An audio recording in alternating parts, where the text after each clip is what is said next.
Honorable Member Shri Ayodhya Rami Reddy. You have 3 minutes.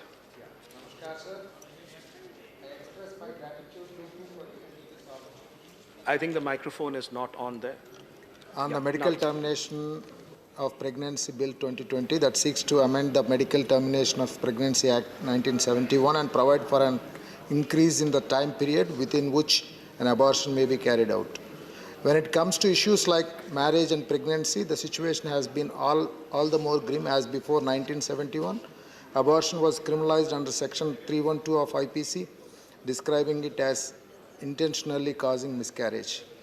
Even after passing that Medical Termination Act 1971, women seeking to terminate the pregnancy beyond 20 weeks had to face the cumbersome legal recourse, denying them with their reproductive rights. As a result, 2015 study in Indian Journal of Medical Ethics noted that about 15% of maternal deaths in India are due to unsafe abortions, making unsafe abortions to be the third highest cause of maternal deaths in India.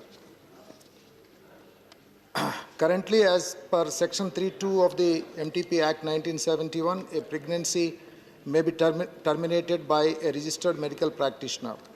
Where the length of pregnancy does not exceed 12 weeks or where the length of pregnancy exceeds 12 weeks but does not exceed 20 weeks, the option of two registered medical practices is required, stating that the continuance of the pregnancy would involve a risk to the life of the pregnant woman, or there is a substantial risk that is the child were born, it would suffer from physical or mental abnormalities to the seriously handicapped. The entire process, as can be guessed, delays the decision-making process for termination of pregnancy. Therefore, the MTA 2020 that we stand to discuss proposed to require the opinion of one registered medical practitioner instead of two or more termination of pregnancy up to 20 weeks of gestation.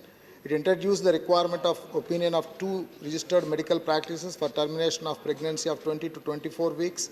It also proposes to enhance the gestation limit for special categories of women, which include survivors of rape, victims of incest, and other vulnerable women like differently abled women and minors.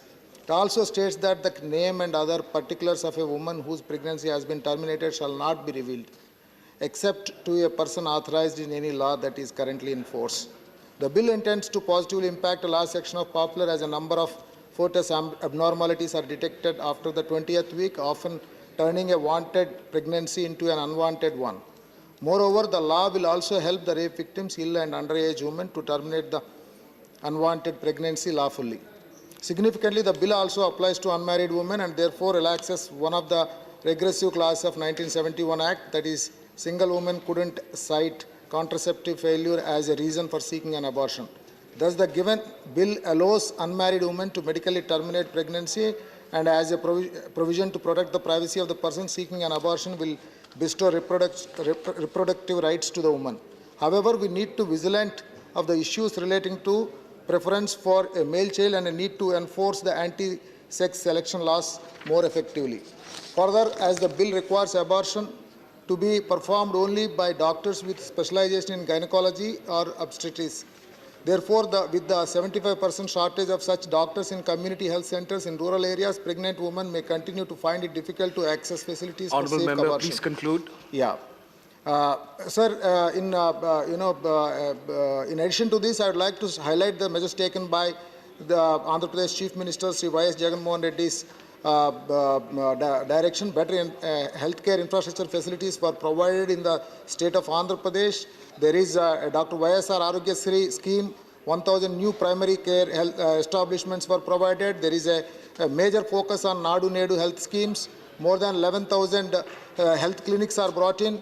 And overall, there is an increase of 54% of budget compared to 1920, up to almost 11,419 crores of budget has been allocated exclusively in the state of Andhra Pradesh. In light of this, I, on behalf of my state, would like to request union government support for setting up 13 medical colleges in Andhra Pradesh to equalize the ratio of medical colleges vis-a-vis constituencies. Sir, I would like to conclude my conveying our party's support for this, but for a better and comprehensive review. Our party requests the government to send the bill to a select committee for further review. I hope the Honourable Minister will accept our demands. Thank you. Thank you, Honourable Member.